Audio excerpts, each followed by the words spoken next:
Madam Speaker, the troop surge in Iraq has clearly failed. It has failed to achieve its purpose.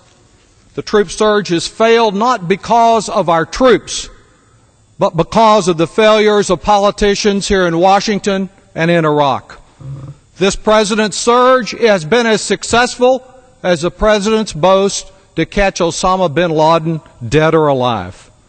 We now have 3 reports from entities at least somewhat independent from the Bush propaganda machine that confirm the obvious.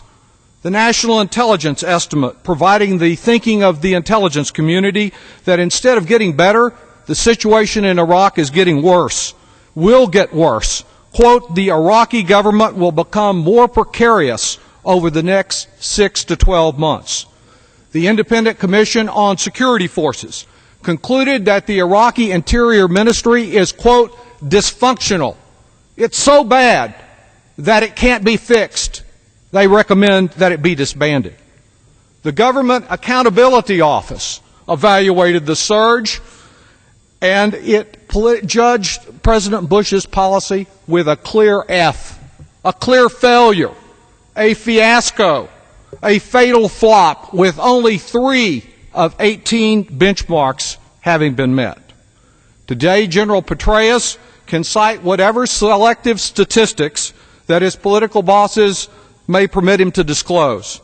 But the facts are that each and every month this year has involved more deaths of American troops than each month, including August last year. And despite the ethnic cleansing that has already displaced 3.5 million Iraqis, the increasing violence continues to inflict an increasingly deadly toll on Iraqi families. What's life like for those Iraqis who survive? Almost half earn less than $1 a day.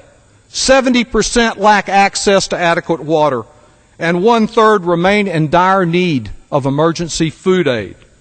When the surge was announced, the White House said, wait till the summer. And as the summer approached, the White House said, wait till September. Well, now that this much overrated September is here, they cry, wait till next year.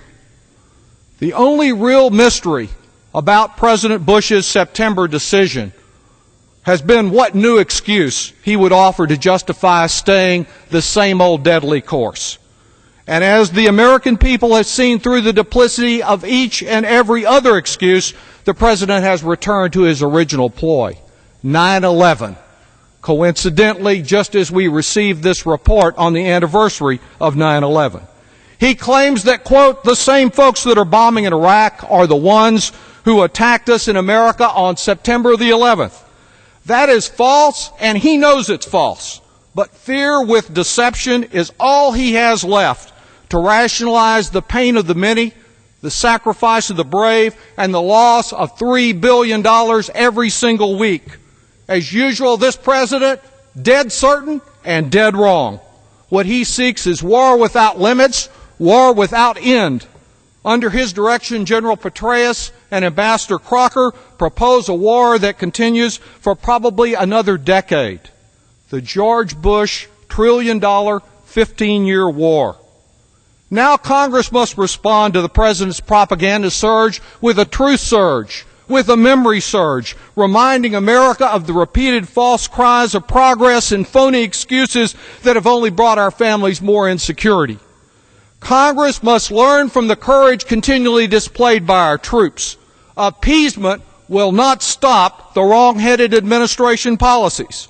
More blank checks will only drain our national treasury while fueling more death and destruction that only endangers American families.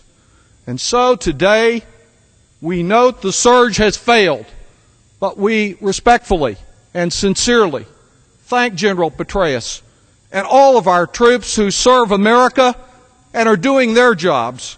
But we know we must do our job. It is long past time for Congress to act.